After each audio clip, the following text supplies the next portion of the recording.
Bueno, ustedes saben que uno de los temas importantes, al margen de los fondos buitres, las discusiones y todo lo demás, uno de los grandes tenedores de los activos de bonos argentinos es justamente el ANSES. Claro. Y hay, bueno, muchas noticias al respecto y mucha gente me escribía a mí preocupada diciendo, bueno, ¿qué pasaba con la Argentina? Si la Argentina entraba en un default, ¿qué problemas podía haber? Sobre todo, porque uno de los grandes tenedores de bonos es el ANSES. Y había ese tipo de preocupaciones, que ahora parece ser que están, digamos, ya con el discurso del presidente el día de ayer, de situación en principio, como dijimos, es compleja, pero está encarrilada en un camino. Para hablar de este tema estamos con el titular justamente del ANSES, al que le agradecemos mucho que nos atienda hoy a la mañana, Diego Bocio. Bocio, Tomás Bulat lo saluda, ¿qué tal? Muy buenos días. ¿Qué tal, Tomás? ¿Cómo estás? Gracias por atendernos tempranito este sábado, ¿eh? No hay problema, no hay problema. Bueno, primero quería sus reflexiones en términos generales del discurso ayer de la Presidente y cómo está viendo esta preocupación que mucha gente me planteaba a mí respecto al tema del ANSES y el valor de los bonos. Vamos por parte. Nosotros, o yo vengo manifestando desde hace unos días que este gobierno ha sido muy predecible con respecto al tema de la deuda. Nosotros hemos pagado, y uno de los principales tenedores de bonos es el ANSES, y lo puedo dar fe. Nosotros hemos pagado el Tesoro, y en el caso del ANSES cobrado, de forma regular durante todos estos años. Correcto. Yo no creo que haya habido gobierno en la historia de la Argentina que haya pagado tanta deuda y no haya entrado incluso en otros mecanismos de refinanciación y demás que podría quizás en algún momento haber optado. Sí, en ese sentido es correcto, digamos, el tema del desendeudamiento hacia el sector externo es claro. Después podemos discutir si fue lo mejor, no, si es lo más oportuno, pero claramente este gobierno entendió que la Argentina en el año 2001 tenía un exceso de endeudamiento, tenía una situación compleja que llevó a un default y que uno de los temas que tenía que atacar era básicamente reducir los servicios de capital y de deuda del presupuesto nacional y del presupuesto de las provincias, y también le diría del presupuesto o de la hoja de balance, como decimos habitualmente nosotros, de las familias, de los privados, de las empresas. Es un país que se desendeudó en todo sentido. Las empresas están desendeudadas, los campos que antes estaban hipotecados están desendeudados, el Estado que antes tenía una carga de deuda impagable, hoy tiene una carga de deuda absolutamente manejable, y también los estados provinciales. Con lo cual ese es el derecho concreto, y me parece que nosotros nos tenemos que llevar por las cosas que ocurren, no por lo que se dice. Y lo que ocurre es que hay un gobierno que ha tenido siempre voluntad de pago. Esa voluntad de pago se manifestó en varios hechos. Primer canje del año 2005, segundo canje del año 2010, y un nivel de aceptación del 92%. Ahí aparece una serie de preocupaciones, por lo menos, o alertas con respecto al tema de los holdouts, y algunos interrogantes, ¿no? Otros estados en situaciones similares, la justicia norteamericana dictó crackdown, es decir, se aceptó más del 75%, el que los quedaron afuera le aplicamos involuntariamente las mismas normas y las mismas reglas. No sé qué pasó en Estados Unidos, no sé qué pasó con este fallo, que efectivamente el crackdown no fue una opción. Yo estimaba particularmente que iba a ser una opción. Y lo que manifestó ayer claramente la presidenta es contar lo que venimos haciendo y solicitar una negociación justa, una negociación que permita que la Argentina pueda hacer plausible los pagos y que no entre en una situación que ya vivimos los argentinos. Y eso no significa nada más ni nada menos que defender el interés nacional. Y es entendible de una presidenta que ha hecho un esfuerzo enorme durante todos estos años de pagar deuda como nunca, de que tome una postura en este sentido. Bocio, ¿cómo anda la situación de los jubilados en general y de los pagos y de la capacidad de pago del ANSES de cubrir todos los que tiene? Me incluyo el aumento que va a venir ahora en septiembre, que calculo que ya lo deben estar calculando ustedes, más todo el tema de los juicios. Que hay como 400.000 juicios que se están pagando. ¿Cómo está la situación financiera del ANSES en general? La situación financiera del ANSES, después de haber recuperado la administración de las AFJ, que antes era de privadas, de las AFJP, ha sido de absoluto equilibrio y de una situación de capacidad de pago permanente. De hecho, el mes pasado, este mes, en junio, pagamos el aguinaldo y el haber jubilatorio por adelantado durante el mes de junio, cosa que no ocurría en la Argentina habitualmente. Con lo cual es una capacidad robusta, de capacidad de recaudación tanto de impuestos como de aportes y contribuciones, que es más que significativa.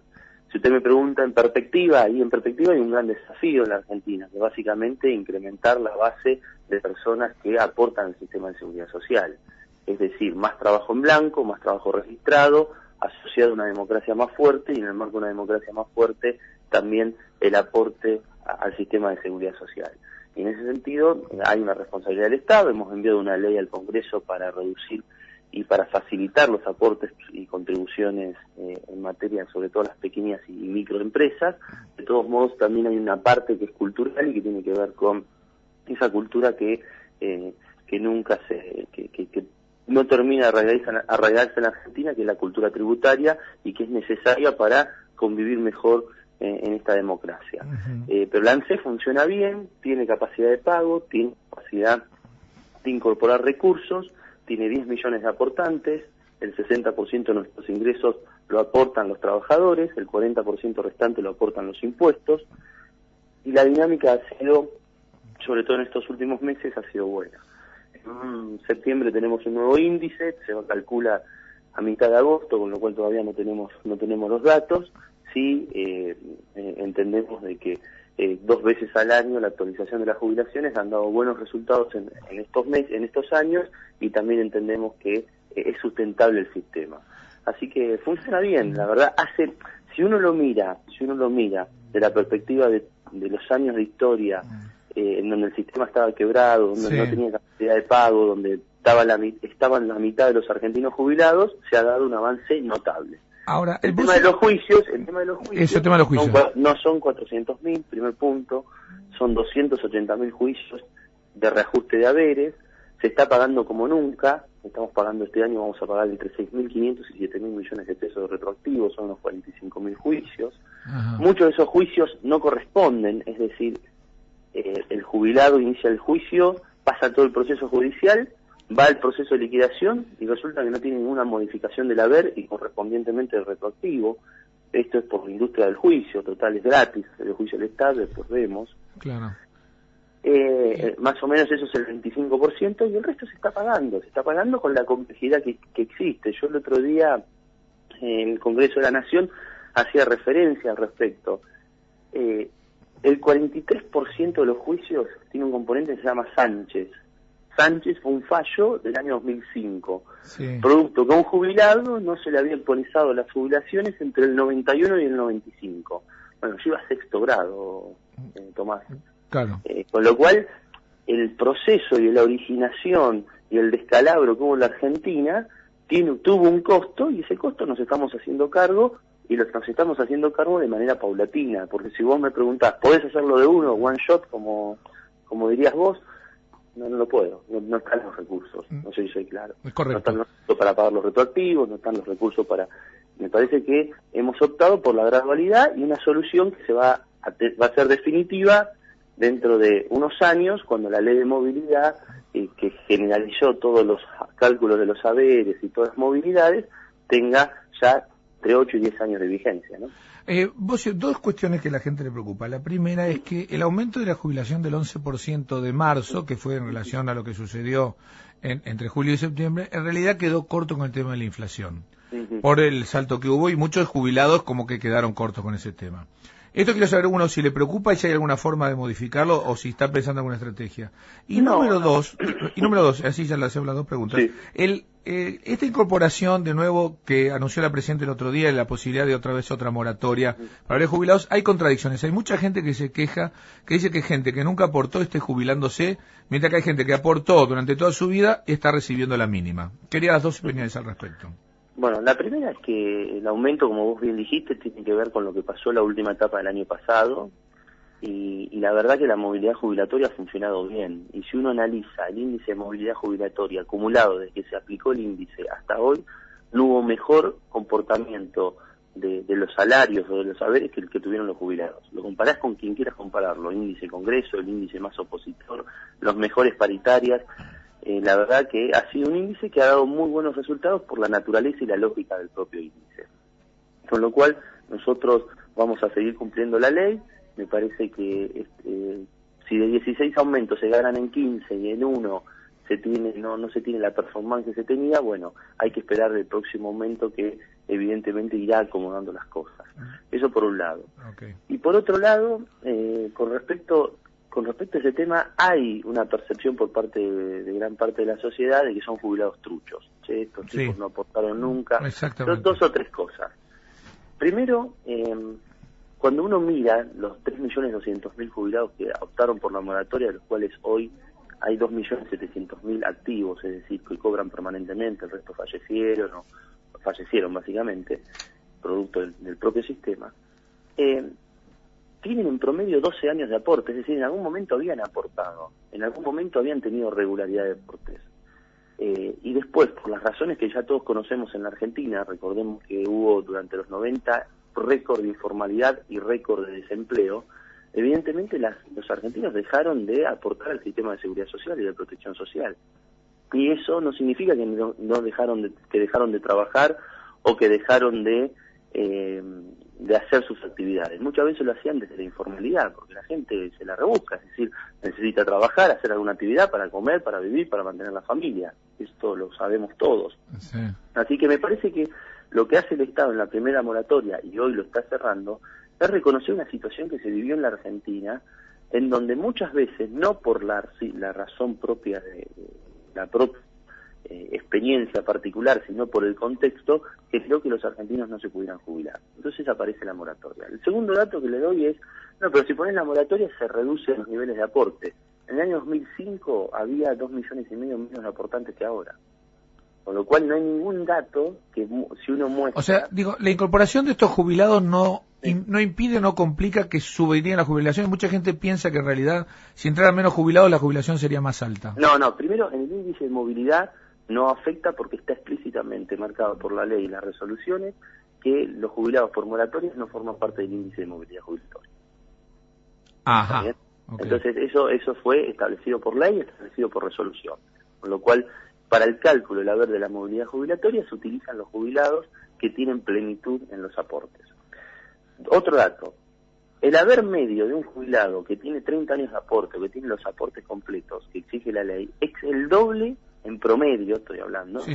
que el de haber del jubilado que no tiene ningún tipo de aporte. Con lo cual, no es lo mismo tener aportes que tener aportes. Tercero, en la medida que hemos puesto esta moratoria, han aumentado los aportantes al sistema. Han aumentado porque evidentemente también genera un efecto en el consumo, en la demanda y en la actividad que se multiplica en el resto de la sociedad. Y cuarto, que me parece que no es menor, nosotros vivimos en un sistema que cualquiera esté aportando o no al sistema, en términos de aporte y contribuciones, tributa al sistema.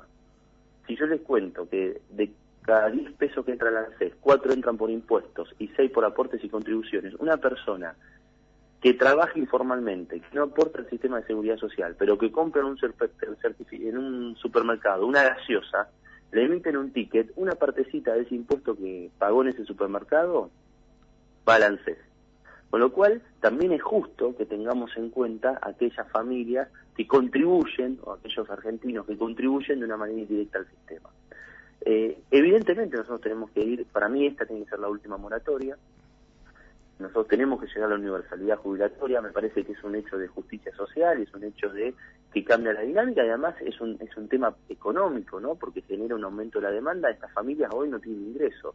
¿Quiénes son los que no están jubilados? Los que no tienen ningún tipo tienen los ingresos más bajos de la Argentina, con lo cual genera también un efecto económico y un efecto de protección social.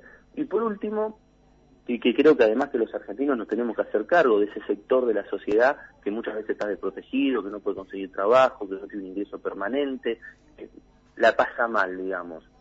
Y me parece que como argentinos tenemos que tener la sensibilidad suficiente para encontrar una solución. Y finalmente sí, creo, como también creo que hay gente que pudiera aportar y no aporta, o que aporta siempre subvaluando su facturación, sus ingresos, o muchos los monotributistas y demás, también creo que tienen un verdadero sinceramiento en la sociedad y decir, bueno, si queremos vivir en democracia y pretendemos que haya un sistema de protección social de avanzada, también todos tenemos que tributar como corresponde. Diego Bossio, titular de ANSES, muchísimas gracias por estar con nosotros. Entonces, la última, en realidad, ahora los caminos para seguir del gobierno con la negociación de los buitres, supongo, es ir a negociar con el juez Griesa y tratar de conseguir las mejores condiciones para tratar de no entrar en default y seguir el camino del desendeudamiento.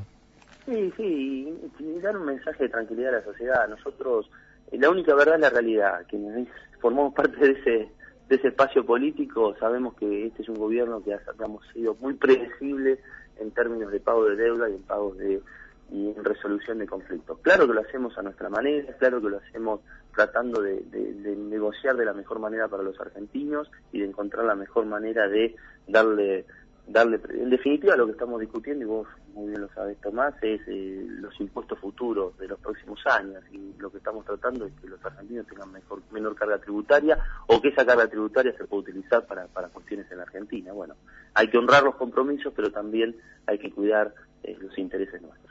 Diego Bossio, titular de ANSES, muchísimas gracias por estar con nosotros hoy en Mundo Gracias. Volante, muy amable. Era Diego Bossio, el titular del ANSES.